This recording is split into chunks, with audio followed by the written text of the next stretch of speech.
सभी को नमस्कार प्रणाम। मैं सिंगर साहिल बाबू और आज हम आप लोग के बीच एक प्यारा सा सॉन्ग लेकर आए हैं जो कि हमारे गुंजन भैया का सॉन्ग है। और इस सॉन्ग सुनाने से पहले हम आप लोग से एक बात कहना चाहते हैं कि एक मेरा बोलबम का सॉन्ग था जिसका नाम था तोरा याद में गौरा हम पीवो गांजा। वो सॉन्ग को आप लोग बहुत प्यारा आशीर्वाद दिए हैं। और एक सॉन्ग और मेरा है जिसका नाम है चल गे छौड़ी देवघर घुमैबौ सावन महीना में। वो सॉन्ग एक दिन में 1 मिलियन गया है, मतलब कि 10 लाख लोग उस सॉन्ग को प्यारा आशीर्वाद दिए हैं। अगर जो आप लोग हमारे सॉन्ग सुने होंगे तो उसे आप लोग शेयर ज़रूर कीजिए, लाइक कमेंट करके बताइए कैसा लगा वो सॉन्ग। और ये सॉन्ग अगर जो नहीं सुने होंगे चल गे छौड़ी देवघर घुमैबौ, आप लोग इसे भी सुने और जितना हो सके उतना इसे शेयर कीजिए। और हमारे चैनल साहिल बाबू ऑफिशियल को आप लोग सब्सक्राइब कीजिए और जितना हो सके उतना इस चैनल को आप लोग शेयर कीजिए। और आइए आप लोग के बीच हम एक प्यारा सा सॉन्ग जो कि हमारे गुंजन भैया का है। और आइए आप लोग के बीच एक प्यारा सा सॉन्ग।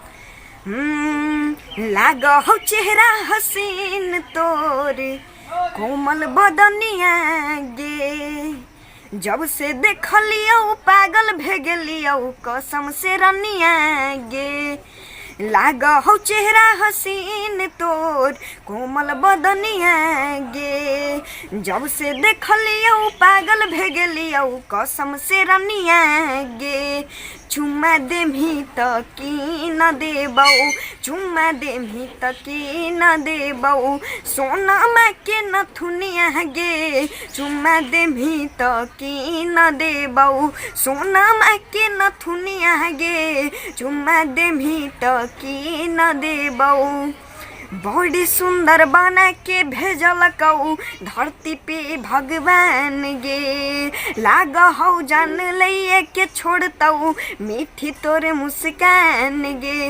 हे गे अखिया लग हौ समंदर सनम बस गे नी दिला के अंदर सनम। हे गे अखिया लग हौ समंदर सनम बस गे नी दिला के अंदर सनम।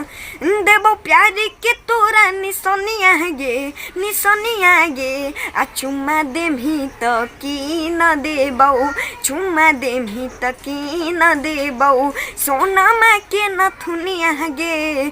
चुम्मा देमी त की न देबौ सोनमा के नथुनिया गे। चुम्मा देमी त की न देबौ हमरा जैसन कहीं नहीं मिलतौ लभर दिल दैड गे। वादा करू हियो साथ न छोड़बौ तोरे से करबहु प्यार गे। हाँ हाँ हाँ हाँ हमरा नियन कहीं नहीं मिलतौ लभर दिल दैड गे। वादा करू हियो साथ नहीं छोड़बौ तोरे से करबहु प्यार गे।